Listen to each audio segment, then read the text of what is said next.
आप मुझे श्री कृष्ण के बचपन की और लीलाएं भी सुनाइए ना। श्री कृष्ण का तो पूरा बचपन ही उनकी बाल लीलाओं से भरा है। मैं तो श्री कृष्ण की लीलाएं सुनने के लिए सदा ही तत्पर रहती हूँ। आप मुझे सुनाइए ना। तो सुनो। ये कितनी मधुर बांसुरी बजाता है। जी चाहता है हर समय बस इसकी बांसुरी की धुन को ही सुनती रहूं।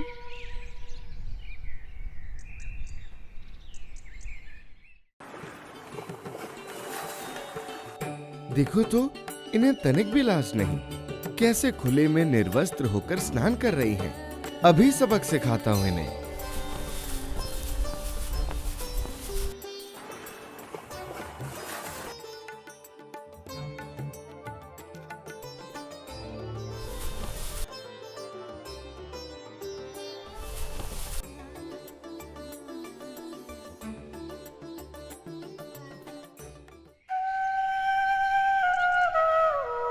ये तो मुझे कान्हा की बांसुरी की धुन प्रतीत हो रही है। लगता है अभी ये नटखट फिर से हमें परेशान करने आया है। अरे हमारे वस्त्र कहाँ गए? यहीं पर तो रखे थे। तुम सब क्या ढूंढ रही हो? तुम यहाँ बैठे हो, क्या तुम्हें ज्ञात नहीं कि हम सब यहाँ स्नान कर रहे हैं? मैं तो बस अपनी मुरली बजा रहा था। मुझे तुम्हारे बारे में तो कुछ ज्ञात ही नहीं था। अच्छा, झूठ बोलते हो हमसे। हमें पता है तुमने ही हमारे वस्त्र चोरी किए हैं। चोरी तो नहीं किए, परंतु मुझे इतना अवश्य ज्ञात है कि इस वक्त तुम सबके वस्त्र इस पेड़ पर हैं। हाँ, वापस दो हमें हमारे वस्त्र। तो आओ, आकर स्वयं अपने वस्त्र ले लो। परंतु हम सब इस अवस्था में नदी के बाहर कैसे आ सकते हैं? जिस प्रकार तुम इस अवस्था में नदी के भीतर गई थी, उसी प्रकार बाहर भी आ जाओ। परंतु उस समय तो यहाँ कोई नहीं था। परंतु अब तो तुम यहाँ पर हो। भगवान तो सृष्टि के कण कण में विराजमान हैं, तो तुम ऐसा न सोचो कि उस क्षण यहाँ कोई उपस्थित नहीं था। प्रभु की नजर सदैव हम पर होती है। हमसे भूल हो गई कृष्णा। तुम कृपया करके हमें हमारे वस्त्र दे दो। दे दूंगा। तुम्हें तुम्हारे वस्त्र वापस दे दूंगा। परंतु उससे पहले तुम्हें मुझसे एक वादा करना होगा। कैसा वादा? कि आज के बाद फिर कभी निर्वस्त्र होकर स्नान नहीं करोगी। इससे हमारे प्रभु और माँ नदी का अपमान होता है। ठीक है कृष्णा, हम वादा करते हैं। परंतु अब तो हमें हमारे वस्त्र दे दो।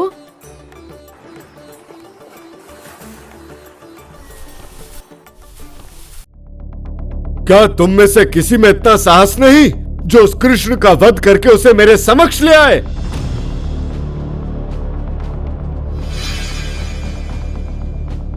बकासुर आपकी सेवा में उपस्थित है।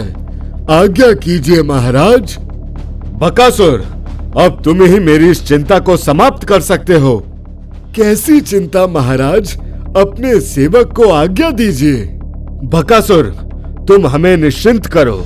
जाओ और जाकर उस कृष्ण को समाप्त कर दो। वो जब तक जीवित रहेगा तब तक तुम्हारा ये महाराज चैन की सांस नहीं ले पाएगा। आप निश्चिंत हो जाइए महाराज। मैं उस कृष्ण को अपनी चोंच में दबाकर उसका अंत कर दूंगा।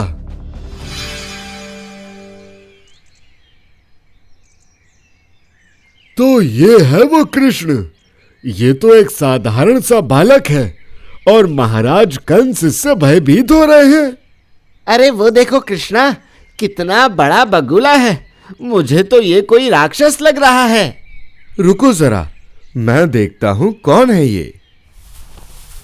तुम तो खुद ही मेरे पास आ गए। लगता है तुम्हें तुम्हारे प्राण प्रिय नहीं है बालक। किसको अपने प्राण प्रिय नहीं, ये तो तुम्हें अभी ही ज्ञात हो जाएगा। तुम चाहे कितने भी साहसी हो, परंतु तुम मेरा सामना नहीं कर पाओगे।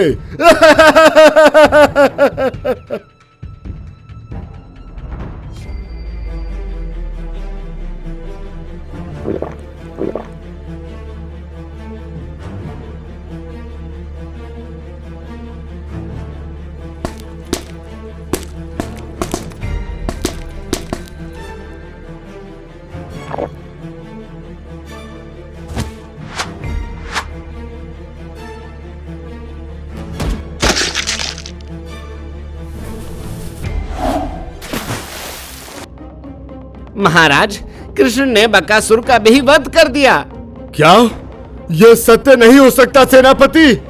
बकासुर तो अति शक्तिशाली राक्षस है, वो कैसे उसका वध कर सकता है? नहीं!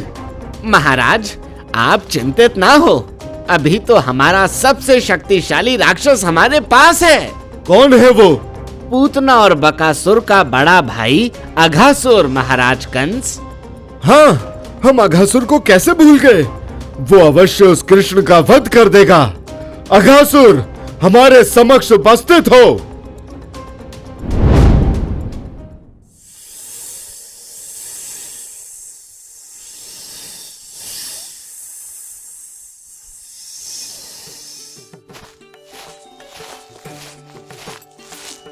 मित्रों, मुझे तो बड़ी भूख लगी है। चलो सब अपनी अपनी गठरी खोलकर मैया के हाथों का स्वादिष्ट खाना खाते हैं। हाँ मित्रों, चलो भोजन कर लेते हैं।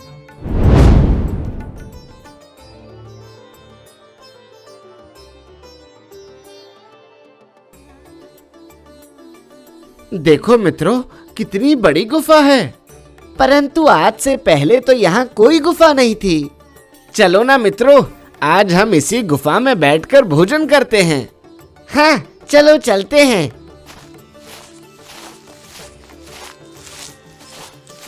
अरे वाह, इस गुफा के भीतर तो बिल्कुल भी गर्मी नहीं है। ये कितनी ठंडी गुफा है। हाँ, सत्य कहा तुमने। अब तो हम हर रोज इसी गुफा में बैठकर भोजन किया करेंगे।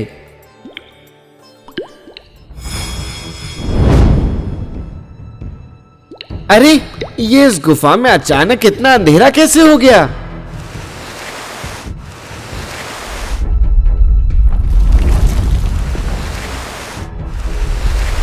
अरे, ये इस गुफा में अचानक भूकंप कैसे आ गया? अब हम इस गुफा से बाहर कैसे निकलेंगे?